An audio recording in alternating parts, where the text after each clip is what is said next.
अस्सलाम friends, this is Nan Qamar and welcome back to my channel. आज की क्लास जो है वो हमारी बेसिक क्लास है एक्सेल की। इसमें मैं आपको बेसिक टूल बताऊंगा। अगर आपने पहले कभी एक्सेल नहीं सीखा तो आपके लिए ये क्लास बहुत इंपॉर्टेंट है। इस वीडियो को एंड तक देखिएगा। इसके अंदर मैं बेसिक टूल जो है एक्सेल के फॉर्मेटिंग के हवाले से वो मैं बताऊँगा जो पिछली क्लास में रह गए थे।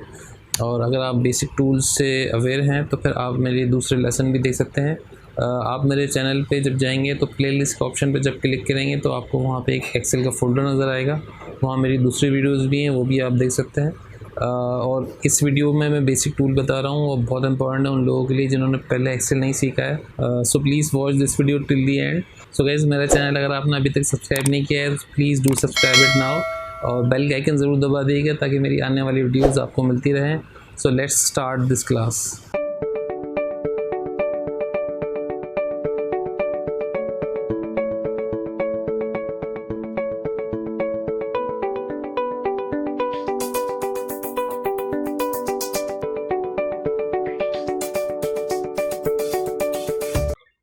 आप देख सकते हैं इस क्लास के अंदर मेरा जो एजेंडा है वो 5 चीज़ों पे काम करने का। File, sheets, row columns, cell और फॉर्मेट सेल्स।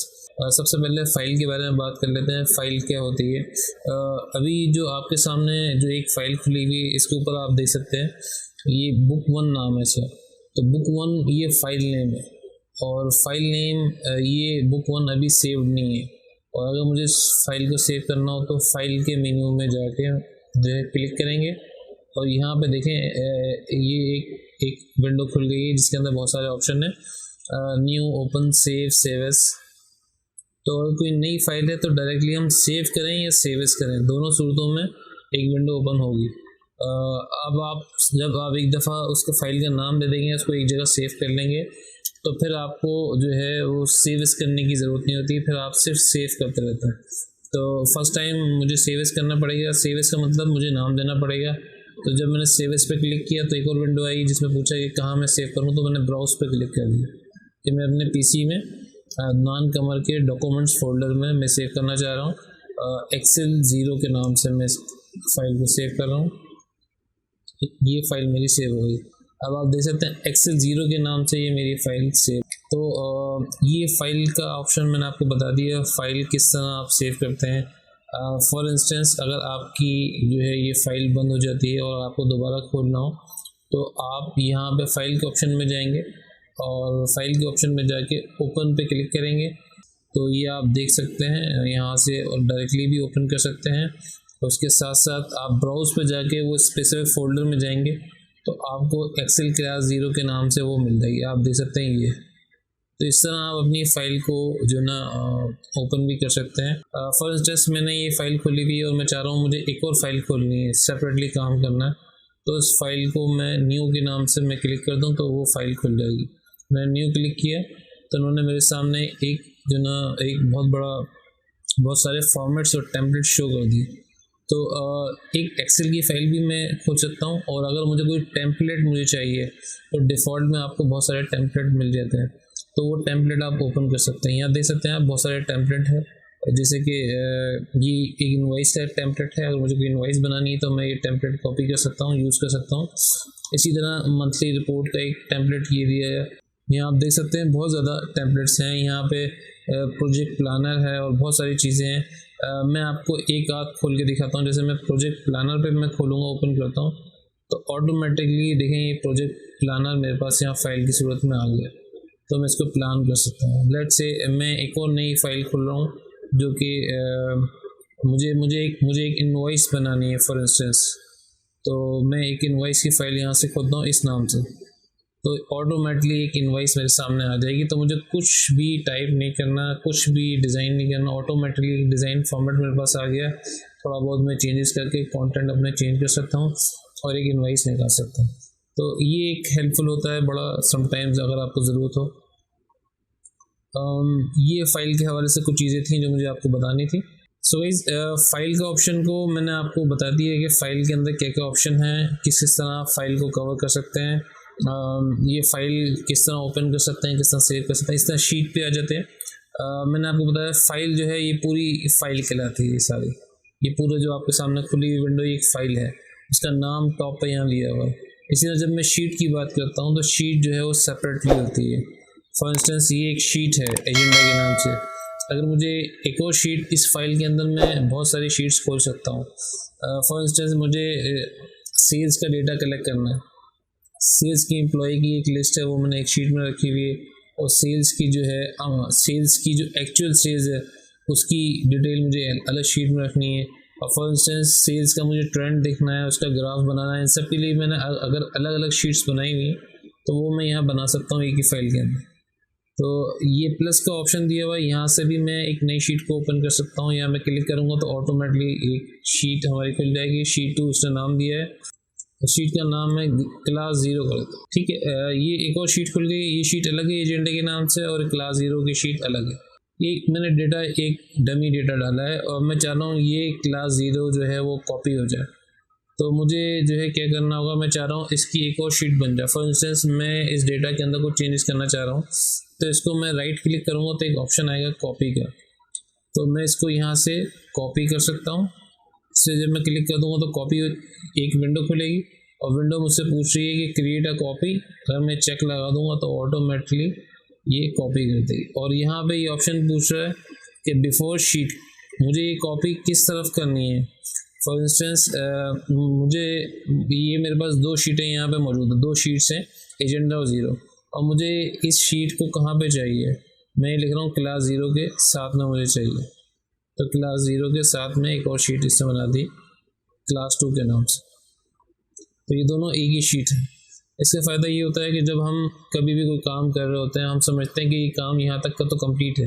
अब इसके बाद आप टेस्टिंग कोई काम करना चाह रहे हैं तो उसी वक्त आप उसकी कॉपी लें और आपको नहीं पता कि वो काम सही है या गलत, तो इससे आपकी शीट ख़राब ना हो जाए। तो यहाँ तक का काम सेव हो जाना चाहिए। तो आप उसको कॉपी करके ये डुप्लीकेट फाइल बना के डुप्लीकेट फाइल पे आप काम कर सकते हैं। तो मैं इस शीट को जो है वो यहाँ डिलीट कर लूँ। ये डिलीट का ऑप्शन था जो मैंने आपको दिखाया राइट क्लिक करके। जिस तरह यहाँ प्लस दबा के आप शीट्स जो है वो खोल सकते हैं, जिस तरह आप प्लस दबा के मुख्तलिफ शीट्स जो है वो जो है ओपन कर सकते हैं। और इस तरह हम इस शीट के अंदर इसको रीनेम भी कर सकते हैं। ये डिलीट का ऑप्शन देख लिया आपने, इसको हम रीनेम भी कर सकते हैं। यहाँ पे मैं रीनेम पे जाऊँगा तो मैं इसको लिख सकता हूँ डुप्लीकेट फाइल। तो ये रीनेम भी। इसी के साथ साथ हम इसके अंदर इस शीट का कलर भी चेंज कर सकते हैं। फॉर एग्जाम्पल इस शीट पे राइट क्लिक करेंगे, हम यहाँ पर राइट क्लिक करेंगे तो ये ऑप्शन नहीं आएंगे।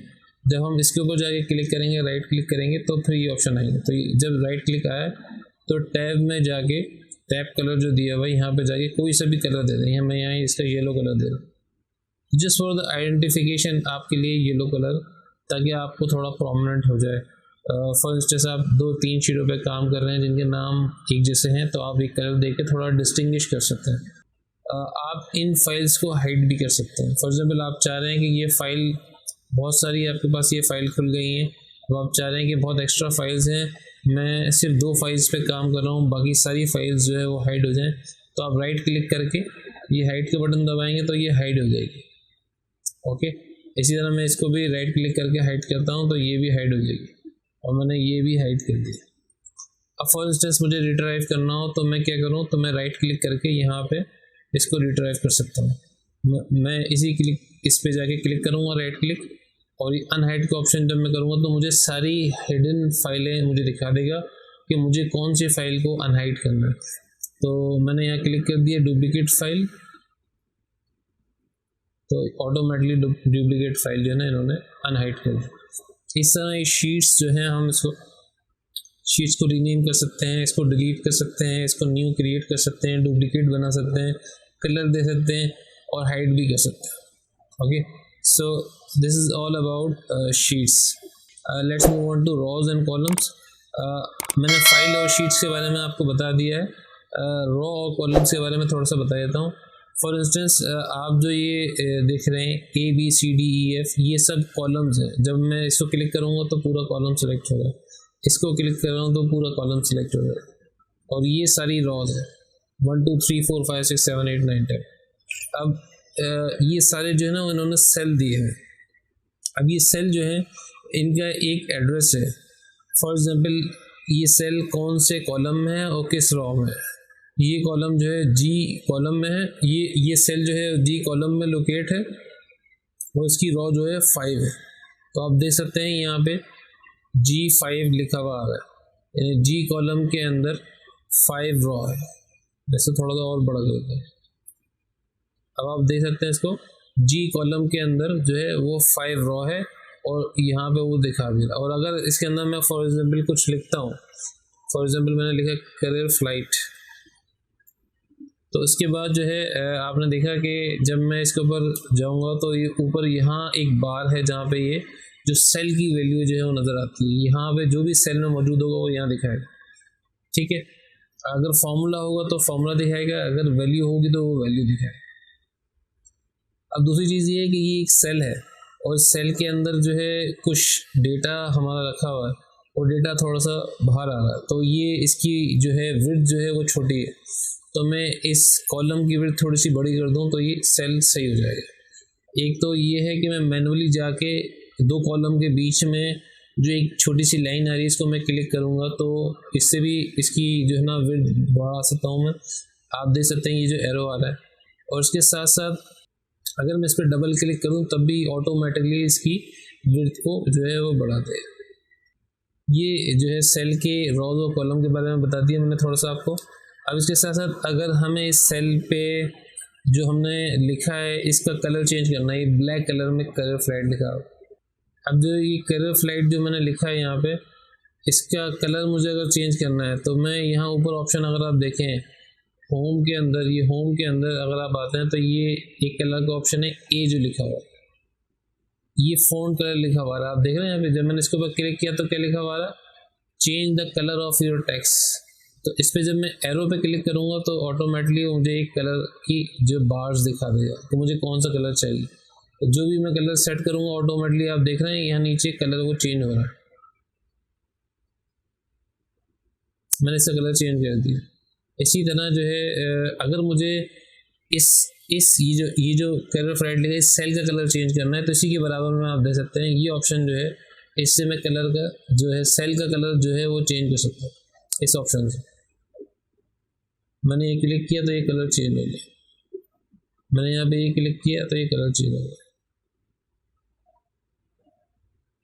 तो ये कलर इसका चेंज हो गया। इस तरह हम चेंज कर सकते हैं। इसके साथ साथ फॉर इंस्टेंस अगर मैं बाहर क्लिक करके आपको दिखाऊं तो इस सेल का बॉर्डर जो है उस पर कोई लाइन नहीं है और मैं चाह रहा हूँ इस बॉर्डर पे लाइन आ जाए, तो ये जो बराबर में जो आप देख रहे हैं बॉक्स बना हुआ है इस पर क्लिक करूँगा तो ये बॉर्डर्स लिखा हुआ, all borders, apply borders to currently. तो अगर मैं क्लिक कर दूंगा तो ये इसका बॉर्डर ब्लैक कर देगा और इसके ऊपर बॉर्डर अप्लाई कर देगा। अब आप देख सकते हैं यहाँ पे इसके ऊपर ब्लैक लाइन आपको नज़र आ रही होगी। तो इस तरह जो है हम ये कुछ टूल्स हैं जो यूज़ कर सकते हैं। इसके साथ साथ यहाँ अंडरलाइन आप देखते रहें, अंडरलाइन आ गया ऑटोमेटिकली, मैंने क्लिक किया। ये इटैलिक, जब मैं इसको इटैलिक करूँगा तो थोड़ा सा कर्व्ड हो जाएगा हमारा टेक्स्ट और ये बोल्ड, थोड़ा सा बोल्ड हो जाएगा। इसी तरह ऊपर आप देख सकते हैं कि टेक्स्ट के स्टाइल हैं बहुत सारे जिसको हम चेंज कर सकते हैं अपने टेक्स्ट को। ये सारे स्टाइल हैं जो स्टाइल हमें ज़रूरी हो। मुख्तलिफ़ कंपनीज़ मुख्तलिफ़ फ़ॉन्ट यूज़ कर सकती हैं तो हम स्पेसिफिक फ़ॉन्ट यूज़ कर सकते हैं। नॉर्मली टाइम्स न्यू रोमन और एरियल जो है वो यूज़ होता है। तो ये हमने देख लिया। ये साइज़ है, यहाँ से हम साइज़ मैनुअली बढ़ा सकते हैं। फॉर एग्जांपल हमने 20 साइज़ का दे दिया और 20 साइज़ देने के बाद आपने देखा कि इसकी बार जो है, इसका टेक्स्ट जो है वो बाहर निकला है। तो मैं इस पर डबल क्लिक करूँगा तो ऑटोमेटिकली इसकी विड्थ को बढ़ा देगा। तो इस तरह इसका कलर इसकी विड्थ जो है वो ऑटोमेटिकली सही हो गई। इसी तरह यहाँ पे भी एक ऑप्शन दिया हुआ है, यहाँ से भी मैं डायरेक्टली साइज़ छोटा कर सकता हूँ और साइज़ बड़ा कर सकता हूँ।